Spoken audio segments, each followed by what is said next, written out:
ধরুন আপনি কোনো সেকেন্ড হ্যান্ড ফোন পারচেস করেছেন, সে দোকান থেকেই হোক বা অন্য কারো কাছ থেকে হোক, এবং পারচেস করে আপনি বাড়িতে নিয়ে এসছেন। তারপরেই থানা থেকে আপনার কাছে ফোন করেছে যে আপনার ফোনের নামে এফআইআর হয়েছে, আপনাকে এক্ষুনি থানায় আসতে হবে।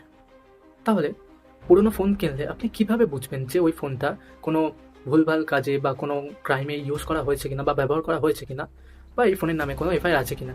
একটি ওয়েবসাইট আছে যেখানে গিয়ে আপনি চেক করে নিতে পারেন আপনার ফোনের সমস্ত ডিটেলস দিয়ে, যেমন আইএমইআই নাম্বার, ফোনের মডেল দিয়ে, আরও অন্যান্য ডিটেলস দিয়ে জেনে নিতে পারবেন যে এই ফোনের নামে কোনো এফআইআর রেজিস্টার্ড আছে কিনা বা এই ফোনে কোনো ক্রাইমে ইউজ করা হয়েছে কিনা।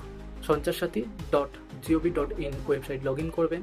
সেখানে গিয়ে আপনি আপনার ফোনের স্ট্যাটাস চেক করতে পারেন যে এই ফোনে আপনার নামে কোনো কেস রেজিস্টার্ড হয়েছে কিনা, অথবা আপনি আপনার নামে কতগুলো সিম রেজিস্টার্ড আছে, আপনি যে সিম ব্যবহার করছেন বা আপনার ডকুমেন্টস দিয়ে অন্য কেউ কোনো সিম ব্যবহার করছে কিনা, এবং সেটা যদি কোনো ক্রাইমে ব্যবহার হয় তাহলে আপনি লং টার্মে ফেসে যেতে পারেন বা আপনার নামে কেসও হতে পারে।